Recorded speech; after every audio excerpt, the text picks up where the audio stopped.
হেঁচি শাক, হেলেঞ্চা শাক, মালঞ্চা শাক, হাইসা হাতা, এলিসার শাক, আরও কত কি নাম যে এই শাকটার আছে আল্লাহ ভালো জানে। আসসালামু আলাইকুম, কাছে ও দূরের ছোট ও বড় বন্ধু ও বান্ধবীগণ কেমন আছেন আপনারা?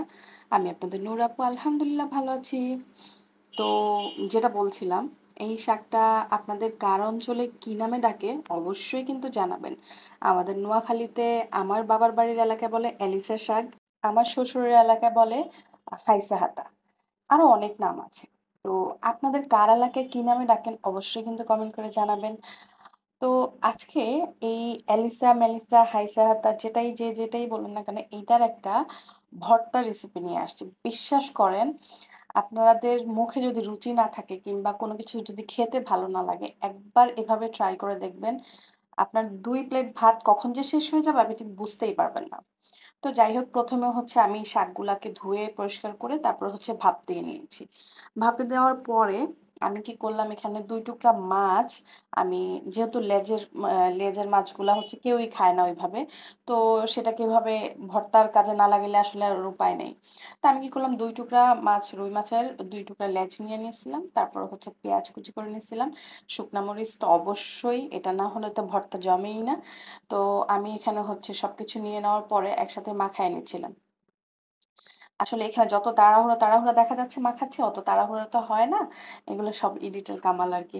তো যাই হোক, আমি এখানে সুন্দর করে হচ্ছে পেঁয়াজ, মরিচ আর হচ্ছে মাছ কাটা ছাড়াইয়া নেওয়ার পরে মাছটা হচ্ছে মেখে নিচ্ছিলাম। তো এখানে একটু সরিষার তেল দিয়ে নিচ্ছিলাম, খাঁটি সরিষার তেল। সরিষার তেল না দিলে তো কোনো টেস্টই আসে না। আসলে সরিষার তেল হচ্ছে একটা ম্যাজিক। তো আপনারা কেউ চাইলে কিন্তু এইভাবেই মানে মাছের সাথে পেঁয়াজ মরিচ মাখানোটা দিয়েও ভাত খেতে পারেন। তো যেহেতু আমার উদ্দেশ্য হচ্ছে আজকে শাক দিয়ে হচ্ছে আমি করব, শাকনি করব। তো এইজন্য আমি শাকটা ওর সাথে মাখায় নিচ্ছিলাম। আপনারা কে এইভাবে ট্রাই করছেন অবশ্যই জানাবেন এবং আপনাদের কাছে কেমন লাগে অবশ্যই জানাবেন। আমি আগে এটা কখনোই খেতাম না। মানে আমি খেতাম না বলতে আমি জানতাম না যে এই শাকটা এভাবে খাওয়া যায়। পরে একদিন আমি আমার শ্বশুরবাড়িতে দেখলাম আমার জায়েরা এভাবে করছিল। কিন্তু বিশ্বাস করেন আমার মুখে লেগেছিল। হইতে পারে যে সবাই মিলে যখন একসাথে খাবার খায় তখন সবকিছুর টেস্ট বেড়ে যায়। সেজন্যও হতে পারে। তো আলহামদুলিল্লাহ আমার এটাও কিন্তু খারাপ না। আমার এটাও আলহামদুলিল্লাহ অনেক বেশি ভালো ছিল। আমার কাছে খুবই মজা লাগছে। আপনারা অবশ্যই ট্রাই করে দেখবেন। বিশ্বাস করেন এত টেস্ট লাগে আপনার মাছ-মাংসও খাওয়া লাগবে না। মাছ-মাংসের টেস্ট কেউ ফিল করে দিবে। এইভাবে যদি একবার ট্রাই করে দেখেন। মানে ভুলতে পারবেন না কখনোই। তো আপনাদের যদি আমার এই ভিডিওটা ভালো লেগে থাকে অবশ্যই লাইক কমেন্টের পাশাপাশি একটা শেয়ার করে দিবেন।